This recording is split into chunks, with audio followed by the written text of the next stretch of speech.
टुश टुश mobile हक देहला ई ना लगी ए नंबर सही नहीं के जी ई नंबर सही नहीं के दोसर नंबर लगावा लगावो आज 97,700 मंगर में 97,700 मंगर में 97,700 मंगर में हो गए अब 5 गो नंबर और लॉन्गर में लगाओ तो लगा टुश टुश टुश उठाइए ना उठाइए ना उठाइए ना हेलो हेलो हेलो के बोलतनी चिंजा के हमर राजा जी बोलतनी ना तो तार प्राजा जी बोलते नहीं कह गिरे लक्ष्मी ए जीरा गोर छुटी हम गोल लगतनी अरे जाई हो गोड़ पहुंचल बा का काई राजा जी का हो रो तो बाहर जाके साफ हमरा के भुलाइए गोल बन का हो गई ठंडा बाहर बिता दे देना हां अब फागुनो आइले कहता हां और वो घर छोड़ के बाहर बानी तो बाबू बाणे ना घरे ए राजा जी हां घर के समाचार पूछतनी हम तो घर से परेशान हो गइल बन का हो गइल बा घर में का हो गइल बा हां रो अपन आंखी से ना देखी तने वीडियो कॉल उठावा तो हो हई लइका यही बेरा उठंगल बा हां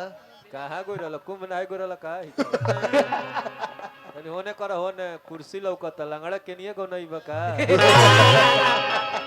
मीठ बोला तो ए राजा जी हां अब दूर रह के जन तर पाए हां अब रोवा जल्दी से घर ही चलाए हमरा के घर में छोड़ के हां और रोवा झरिया बानी बानी हमरा के घर में छोड़ के और रोवा झरिया बानी बानी ए राजा जी हां भले रोवा करिया बानी बाकी दिल के भीतरिया फोन रख प्रणाम करतनी हमहु यहां बढ़िया बानी ठीक है पत्नी पुत्र पति महाराज साफ एकदम वाह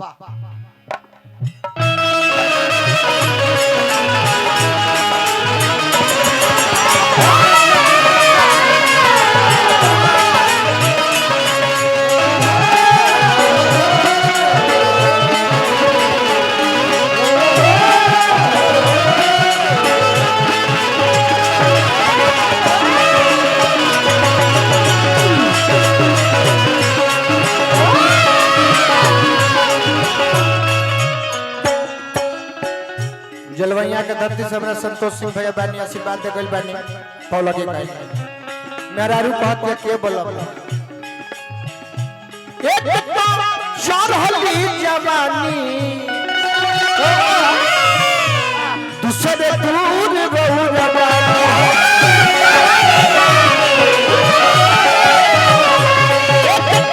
चढ़ली जवानी दूसरे दूर गौरवा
बने हमके कामेश्वर सिंह जी भानपुर के धरती से 500 रुपया का पुरस्कार,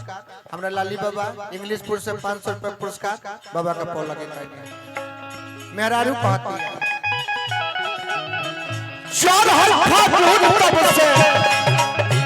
डूबो सभे राम में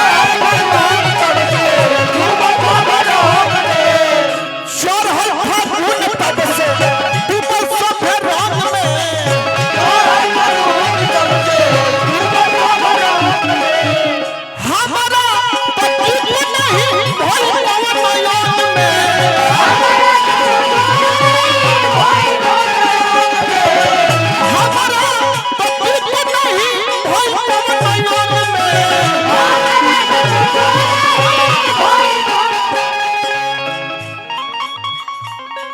आहा बन परेशान हो रौरा से भौरा से ऐसे पूछो ताने रौरा से होली खेलो का फोटोआ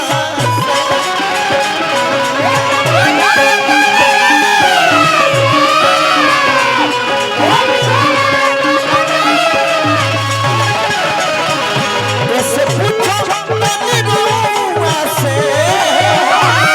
होली खेलो का फोटोआ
लास्ट भाव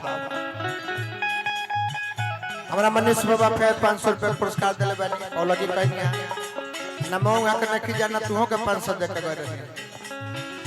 बिना मरद के पावा हो खेला होली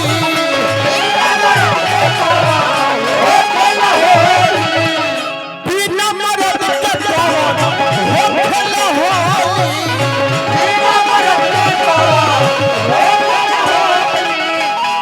बिना मरद के कौन होखला होली सब समा दिल पकड़ रौरे न बोली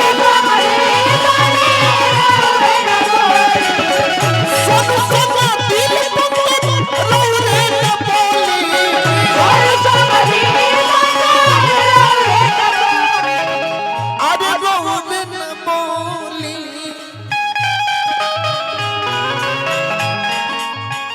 ठीक नहीं मरद होला ठीक नहीं मरद होला अब कौन बउआ से ऐसे पूछो ताने रौरा से होली खेलब का फोटोआ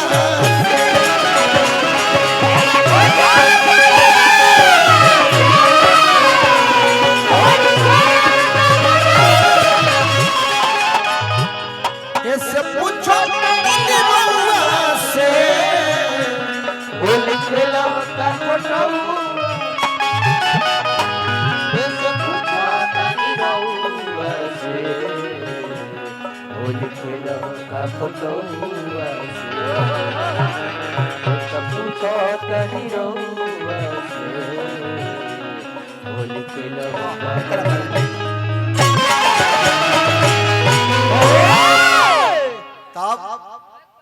तब तीसर का ताल में बरियार होली होई हाँ